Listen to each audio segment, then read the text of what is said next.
Hi, Robert Reznak here. Welcome to Angling Acumen. Now today's show you're going to find very different from our other shows in the respect that we're not going to catch a single fish on today's show. But I think you're going to find the subject matter interesting, and maybe even a tad bit entertaining. Now in the United States, there are over 17 million recreational boats. That's just a staggering number. 1 in 10 households in the United States owns a boat. But most of these boats, the overwhelming majority of these boats, are like mine in the respect that there's not a restroom on board. So if you're out on the water and you have to answer a call of nature, you basically got 3 options. 1, you can kind of hold it in until it's time to go. 2, you could run in the shore and deal with it and then come back out.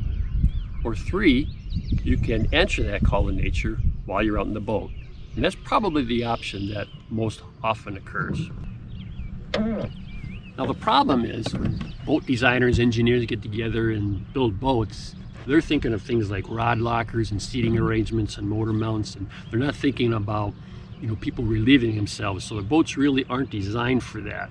And that can even get more problematic as we age.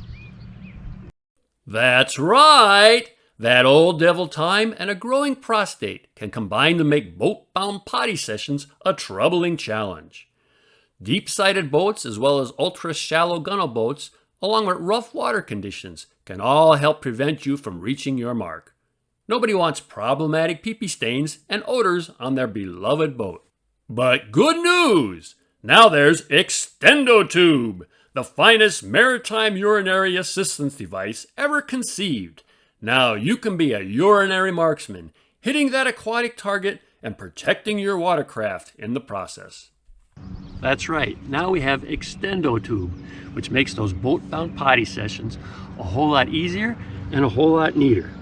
Now, what? You're forgetting something. Picture-in-picture guy, what you got? Safety. Well, unfortunately, many of the state agencies that regulate boating have reported accidental drownings that have occurred while folks are answering calls of nature. The ExtendoTube helps eliminate that by keeping people securely and safely in the boat, reducing the possibility of such a tragedy. Well, thank you, picture-in-picture guy, for that most sobering note. Now there's a change of pace. Picture-in-picture guy being the adult in the room. Picture-in-picture guy brings up a good point. Over the years, I've seen a number of situations where folks are answering calls of nature in some various precarious manners.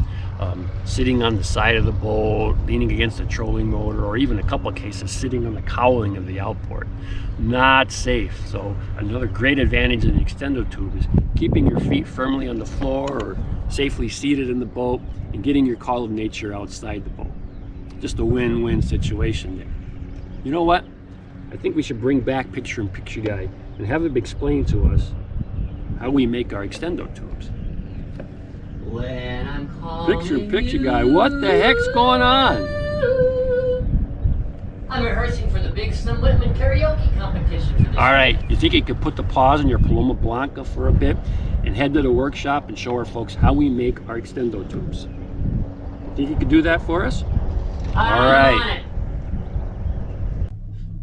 Hey, picture-in-picture guy here, and welcome to the Angling Acumen Workshop, our location of choice for activities like lure building, reel repair, and wife avoidance.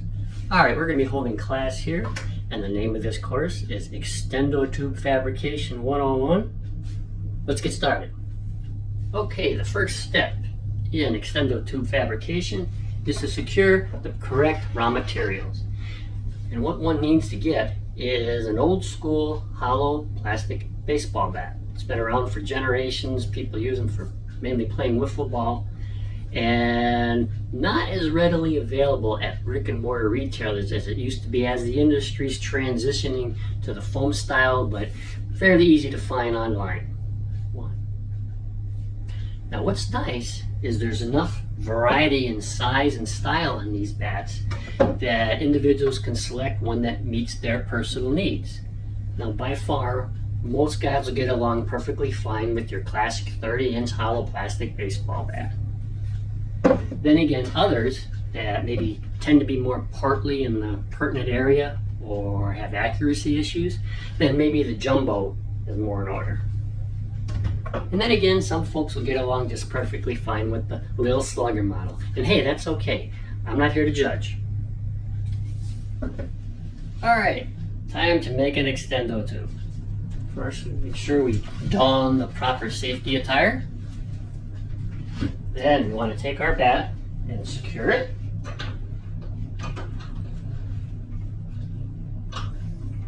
Okay.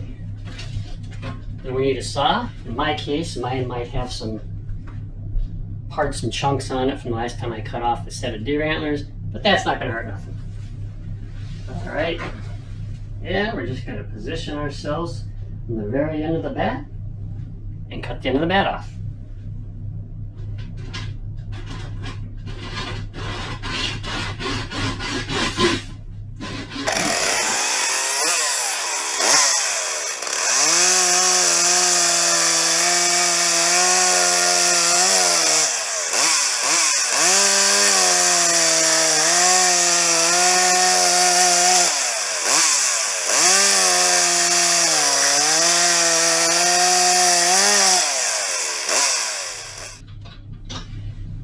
So we're going to want to repeat with the small end. We're just going to cut the knob off.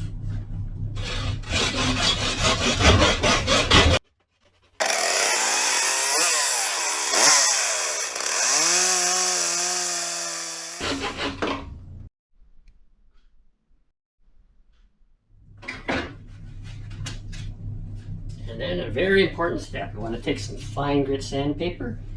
And we want to make sure we have no rough surfaces or sharp edges, if you know what I mean.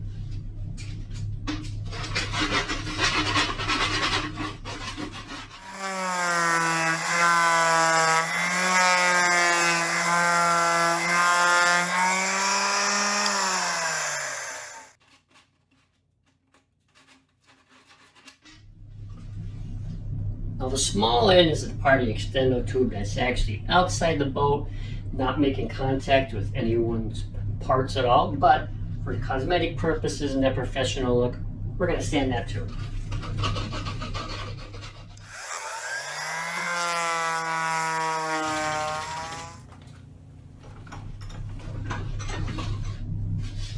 And then viola, there you have it, an extendo tube.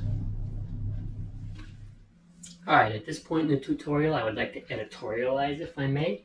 And the point I'd like to make is that I think an extendo tube should be looked at as a personal item, like a toothbrush. And by that I mean, most folks don't go around lending their toothbrush to somebody else or borrowing somebody else's toothbrush. And extendo tube should be in that same category. I think anyone on a boat that's toting both X and Y chromosomes should have their own extendo tube.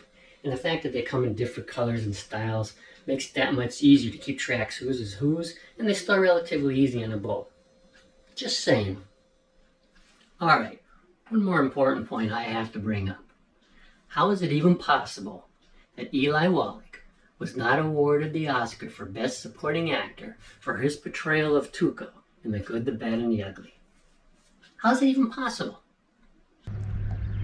Picture-in-picture guy, thank you for that most informative tutorial. Now I have to admit the Eli Wallach thing was a little bit random there, but I really like the Xena Warrior Princess t-shirt.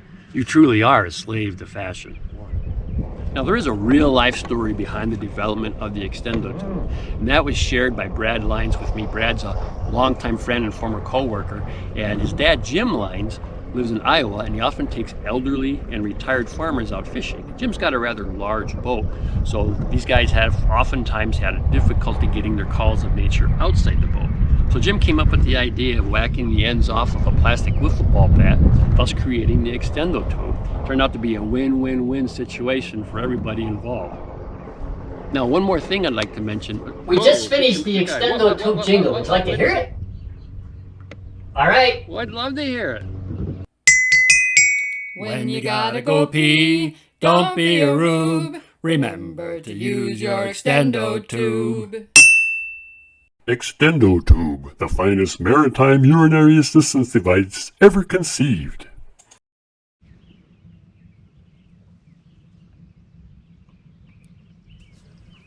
Picture-in-picture guy, that truly brought tears to my eyes. I knew you'd love it. All right. Gotta go. Well, As we like to say here at Angling Acumen, setting the standard in outdoor infotainment. We'll see you next time. Luna Pimento Sriracha. La la la la la. Whoa, what do we have here? Watch out for the giant squid, watch out for the giant squid. And you need to click on subscribe. We don't want you to miss a single upcoming exciting episode of Angling Acumen. And while you're at it, click on the bell dingy thing. I know what you're thinking. This one hasn't been used yet. At least I don't think it's been used yet.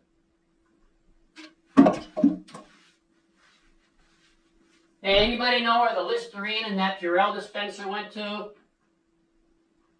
Need some help here.